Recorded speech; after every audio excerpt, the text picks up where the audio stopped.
Well, if you don't like audience participation, you might find this next story a little confronting.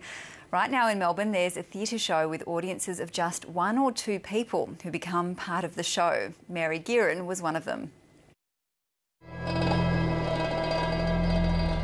It has been 10,000 years since we last met. You might think that 10,000 years is a very long time, but in fact, it's no time at all. Reach out your right hand. If you ever wished you could get more involved in a theatre experience, this could be just the ticket. It's called an immersive video goggle performance, where the audience is both observer and participant, in a world where live and recorded, self and other become blurred. Shortly you'll be getting into the car.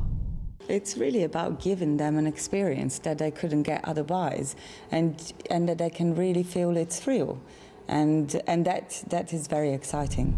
You'll keep your arms to your sides. With this, there is no outside world. There is just the screen that's in front of your eyes, and with the immersive techniques that we've used, where you see yourself as somebody else, and you feel sensations that tell you that you're the character within this piece, then your focus is very, very high. And somebody will be with you in a couple of minutes. People who come to see And the Birds Fell from the Sky will be ushered into a small and unsettling place.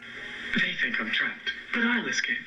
Surrounded by images of the mysterious, anarchic Farouk clowns. You might think that 10,000 years is a very long time, but in fact, it's no time at all. They're little known about. They're the original clowns that all other clowns are based on, essentially. They were a tribe of people who coexisted with human beings up until about 10,000 years ago, while we were still living as hunter-gatherers.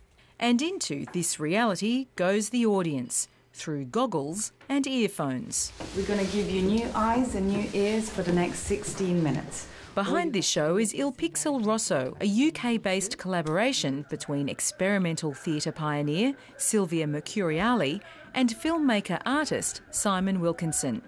Their aim is to make audience members feel safe before setting them on edge. They are literally transported into a chaotic world to follow recorded instructions and become main characters themselves. Hold out your right hand.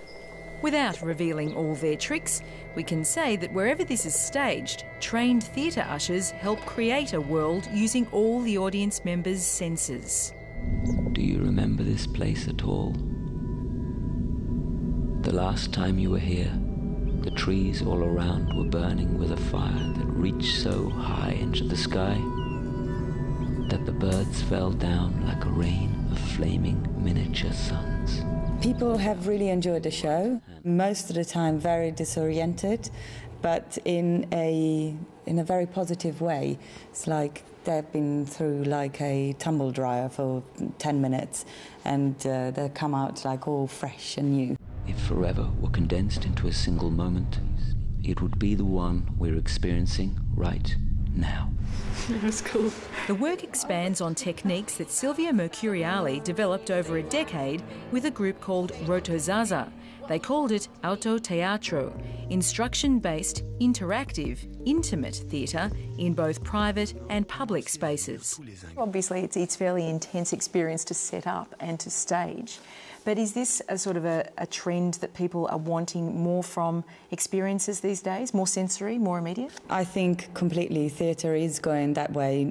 I think there will always be a space for a stage theatre and kind of more straightforward theatre as we know it. But more and more people, I feel, audience members, want to feel more important, want to not have just a passive role where they're sitting back and looking at somebody that's got power over them. They want to have the power themselves. They want to kind of feel completely immersed. That was not so very long ago. Their ghosts are down there still.